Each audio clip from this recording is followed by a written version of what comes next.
In April of 1979, Lorna Hale, a 52-year-old widow in the cross timbers of Osage County, Oklahoma, walked a steel drip torch across 900 acres of her own dormant grass and set every last blade of it on fire. She did it on purpose. She did it in the cool of the morning while the dew was still down in the low places. And she did it with the whole valley watching from the section road, and before the men at the co-op cafe had finished the first pot of coffee, the county had settled on a name for her. They called her the Match Woman, and they laughed about that name for 9 straight springs, right up until the summer of 1988. When a wildfire came off the ridge under a killing wind and burned 30 miles of that county down to gray ash, every ranch but hers. She had not gone soft in the head after her husband died. She had read a thing in a dead man's pencil, a thing written down plain that not one of those laughing men had the patience to read. She was a lean, weathered woman, not tall, with graying hair she tied back under a faded straw hat that had been her husband's before it was hers. She wore a canvas work jacket, gone soft and pale at the elbows, a plaid shirt buttoned to the throat against the morning, and leather gloves cracked white across the knuckles. There was soot on her jaw most mornings that spring, a smudge she never bothered to wipe, and her eyes, when she worked, were always down the line of the fire and never once on the men watching her. She walked her own ground like a person walks a room they have lived in all their life, sure of every dip and draw. And she did not hurry, and she did not explain herself to anybody. You have to understand what everybody in that country knew for certain, because the certainty is what made the laughter reasonable. Everybody knew that grass was money and money did not get set on fire. Everybody knew that a good rancher fought fire, cursed fire, plowed guards against fire, and thanked God when the fire season passed without a call. Grass was cattle, and cattle were the note at the bank, and here was a widow woman with a torch in her hand pouring flame into the very thing that fed her herd. It looked like grief. It looked like a woman coming apart at the seams a year and a half after they had buried her husband.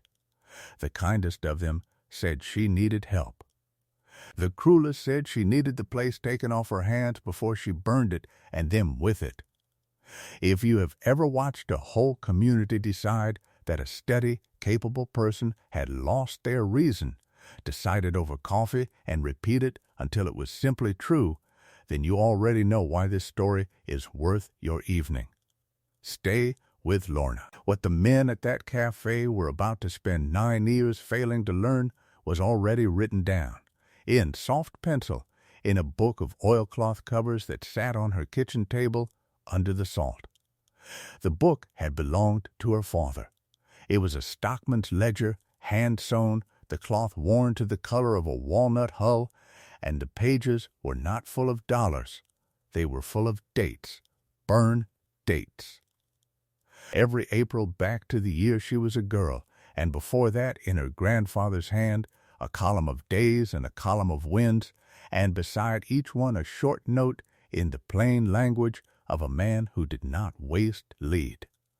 Her father had learned it from the old Osage cattlemen who had run that country before the barbed wire came.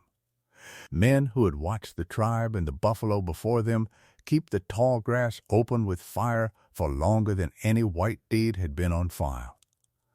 Her father wrote down what those men told him, and he burned by it for 40 years, and the note she came back to most, the one she read the night she decided, was 5 words long. Grass remembers fire, it said. Cedar does not.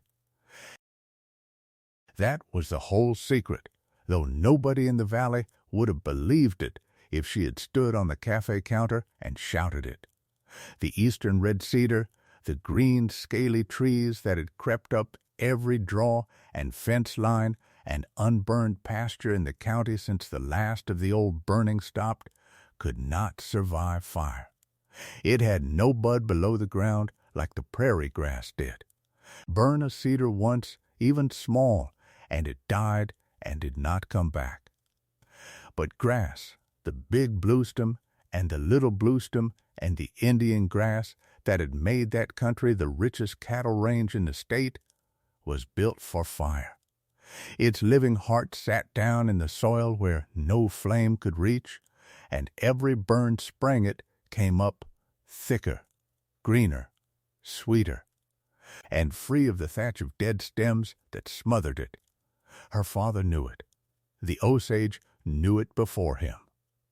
And the cedar, quiet and patient and green, was drinking the valley dry, one pasture at a time, while the men who laughed at Lorna Hale mowed around it and called it shade. So every April she burned. It was not the wild thing it looked like from the road. It was the most careful work she did all year. She would rise in the black before dawn and read the sky and the flag she kept on the barn, and if the wind was wrong, too high or from the south with a storm behind it, she would put the torch away and wait, sometimes a week, sometimes two, until the ledger's rules in the morning agreed. When the day was right, she would light a slow backfire along a plowed line of bare mineral soil, let it creep back against the wind, black and low, and no higher than her knee, until she had a wide ribbon of scorched ground that no fire could cross. Only then did she light the head, and let it run downwind into the safety of that black line, and burn itself out against ground that had nothing left to give it.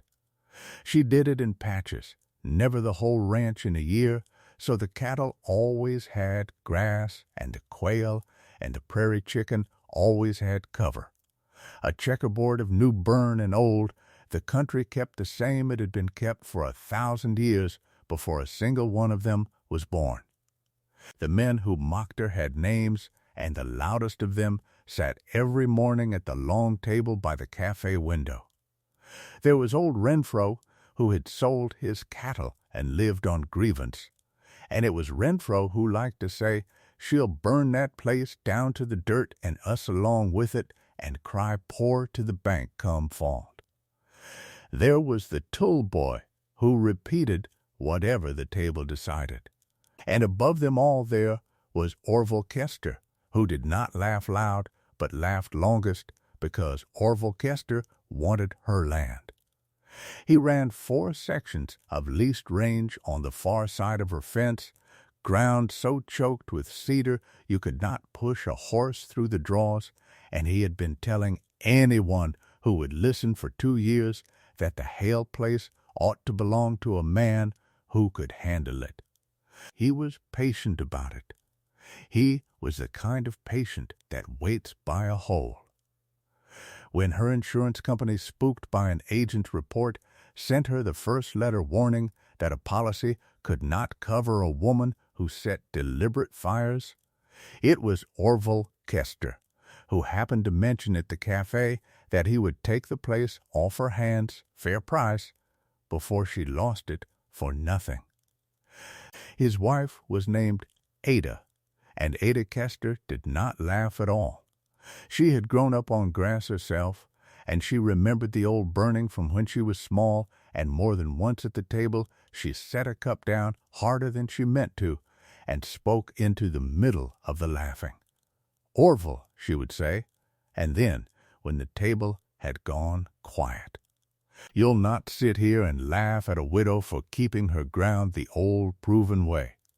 My mother burned grass, her mother before her.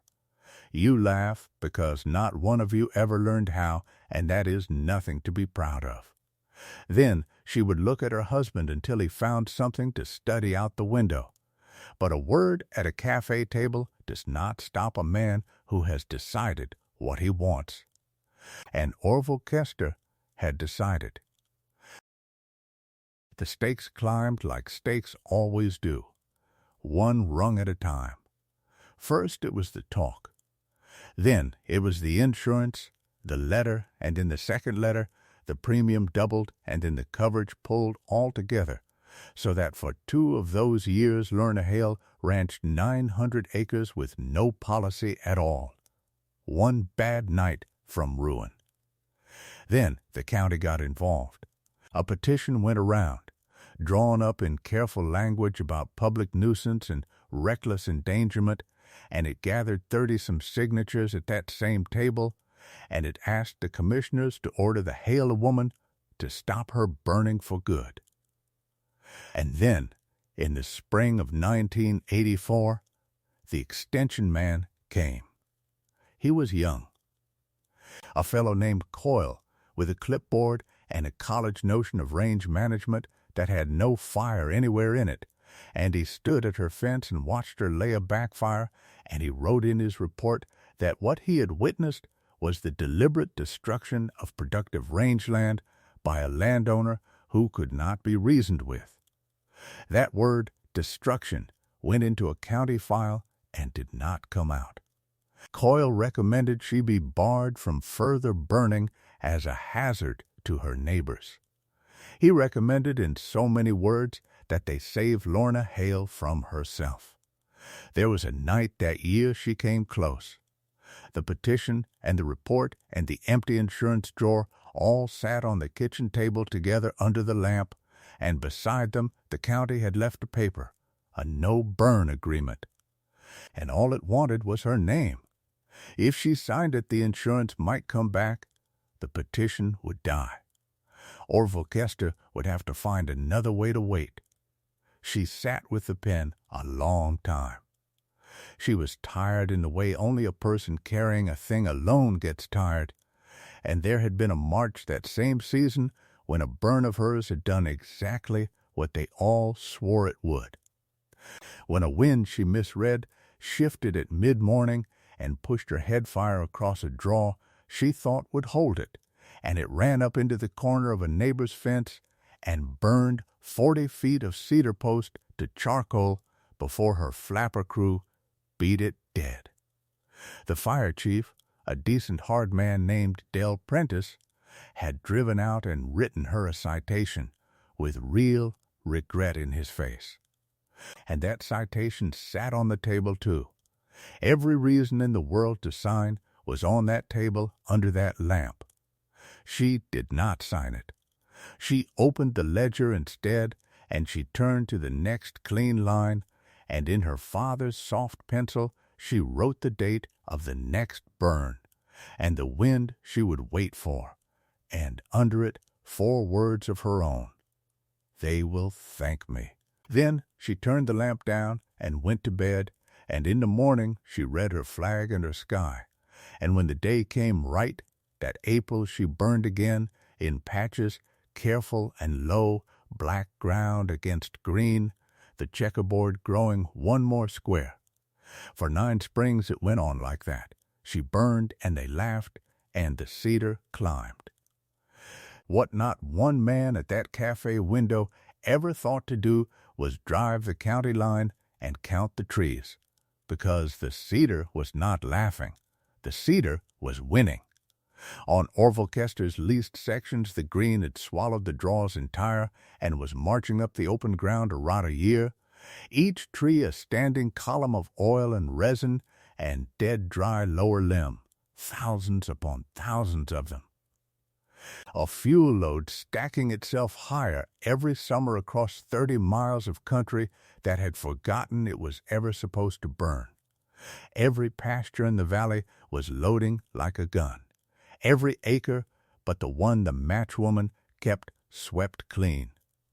The summer of 1988 came in hot and stayed hot, and then it stopped raining. By the middle of July, the creeks were sand, and the stock ponds had pulled back to cracked rings of mud, and the grass that had not been burned in a generation stood cured to tinder with a dead cedar rising out of it like torches waiting for a hand.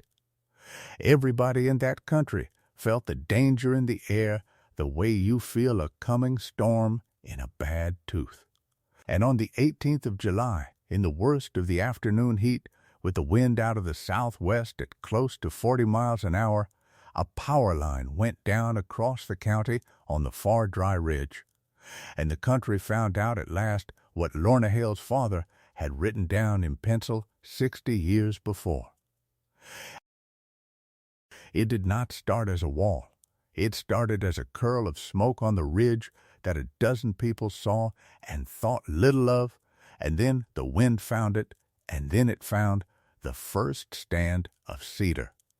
A green cedar in a drought does not catch fire so much as explode. The oil in the needles goes off all at once, a whole tree from root to crown, in the time it takes to say so. A roar and a rush of heat that throws sparks 100 yards downwind into the next stand, which explodes in its turn. In minutes the ridge was a running crown fire a mile wide, and the smoke column stood up black and boiling until it flattened against the top of the sky and turned the July afternoon to a brown dusk you could look at the sun through. It came down off that ridge into the valley faster than a truck could drive the section roads, and it ate everything the country had been storing up for it to eat. Fences went. Hay barns went in a single breath of flame. Cattle that could not outrun it were lost against the corners of their own pastures. 30 miles of that county burned in an afternoon and an evening. Ranch after ranch after ranch, and there was nothing any man with a plow or a sprayer could do but load what family and stock he could and run. Orville Kester ran. His cedar-choked leases went up like the inside of a chimney 4 sections in under an hour, and he stood at last in the ash of his own ruined ground with his boots smoking and his herd scattered and dead. And he turned and looked to the east, to where the Hale fence line was, expecting to see the same black nothing everywhere he looked. He saw green. The fire had come down the valley in a roaring wall 40 feet high, and it had crossed the last of Kester's dead cedar and hit the western edge of the Hale place, and there it had run out onto ground that Lorna Hale had burned clean that very April, ground with no thatch, no cedar, no ladder of dead limb to carry a flame up into a crown, nothing but new short green grass grazed and swept and standing on soil she had blacked and let regrow. And a fire, however big, cannot burn what will not burn. The wall of flame that had eaten 30 miles reached her old black line, and there was nothing on the far side to feed it. It dropped. It stumbled along her fence in a low guttering line looking for fuel, and finding none it starved, and it died, right there in the dirt at the edge of the match woman's grass. Her 900 acres stood untouched and green in the middle of a burned county like an island in a black sea. It was the only living pasture for as far as any smoke-stung eye could see. She did not go to the cafe. There is no scene in this story where Lorna Hale stands on a counter and tells those men what they can do with their petition. That is not who she was, and it is not what the ledger had taught her. What she did in the gray dawn after the fire, while the whole valley was still smoking and the ranchers who had mocked her longest were standing in ash counting what little the night had left them, was open her gates. She sent word down every burned road that any man who had surviving cattle and no grass to put them on could bring them to the Hale place, and she meant it. And by noon her green pastures held the gaunt and singed and bawling remnant of a dozen herds that belonged to the men who had signed the petition against her. She charged them nothing. She only asked that they shut the gates behind them. It was Del Prentice, the fire chief, who said it out loud first, and he said it at the cafe, at the very table by the window where the laughing had started 9 years before. He had spent the fire watching 30 miles die, and he had watched it stop dead at one fence in the whole county, and he was not a man to let a true thing go unsaid. I have fought fire in this county for 20 years, he told the quiet room, and last week I watched 30 miles of it burn, and I watched it stop dead at one fence, and one fence only. That black edge of hers is the single thing in this whole valley that held. If every man sitting here had burned his ground the same as that woman burned hers, half of what we buried this week would be standing in the pasture today.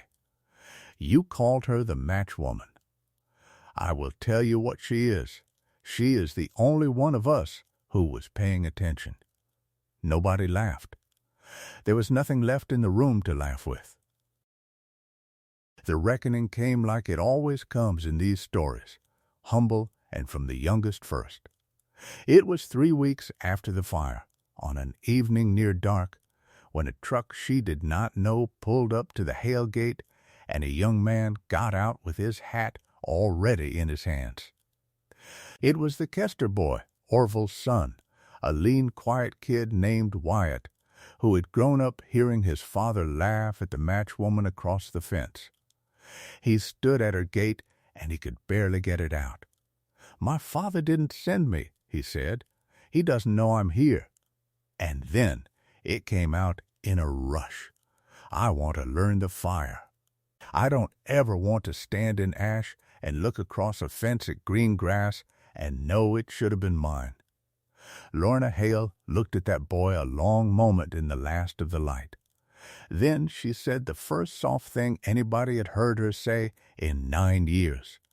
"Come in the morning," she told him, and she taught him. She put the drip torch in his hands at the first April burn, and she said, "Grass remembers fire. Cedar does not. Everything your father needed to know is those 5 words, and he had 40 springs to learn them and never once did." Orville Kester himself came the following spring. He did not make a speech, because he was not the speech-making kind, but he came to the cafe on a morning he knew the table would be full, and he stood with his hat off, and he said it plain. "I was wrong," he told them. "I was wrong for 9 years, and it took losing everything I owned to teach me a thing that woman knew before I ever opened my mouth. I tried to take her land, and when the fire came, she opened her gates and fed my neighbor's cattle on the only grass left in this county. I have got no laughing left in me." Ada Kester sat beside him and did not speak his name in that cold, level way even once, and that was its own kind of forgiveness. What Lorna Hale's father had written in pencil, the university named in print. Range scientists came out that fall, walked her black lines, measured her regrowth against the burned, dead cedar ground all around her. And they wrote it up in a paper with a word the Osage cattleman had never needed. They called it prescribed patch burning, and they made the Hale ranch the demonstration site for the whole region. And they put a field day notice on the board of the Co-op Cafe, on the same wall where the nuisance petition had once been passed hand to hand for signing. Ranchers who had run from the fire drove in from 3 counties to Walker Ground and learn to hold a drip torch, and out of those field days a county burn association was founded, neighbors banding together to burn one another's ground each spring the safe old way. And they asked Lorna Hale to be the first name on the charter, and she was. She kept burning every April until she was too old to walk the line, and then Wyatt Kester burned it for her by her ledger in her father's rules, and when she was gone, he kept the book she had left in his keeping, and it kept filling with dates in a younger hand. The cedar never took the valley. The grass remembered the fire, like it always had, like the old men told her father it would. And the country stayed open and green and alive because one widow was willing to be laughed at for 9 springs to keep it that way. There is a ranch like hers and a lesson like hers waiting in nearly every county in this land, held by somebody everyone has already decided is a fool. If you have ever kept faith with a thing your parents taught you, a plain thing everyone around you swore was madness, and lived long enough to see the world come around to it, then this story was always for you, and I would be glad to know your corner of the country down in the comments. So let me leave it with you as a question. If it had been your 900 acres and your father's pencil against the whole Laughing Valley, would you have signed the paper they put under the lamp, or would you have picked up the torch and burned one more spring?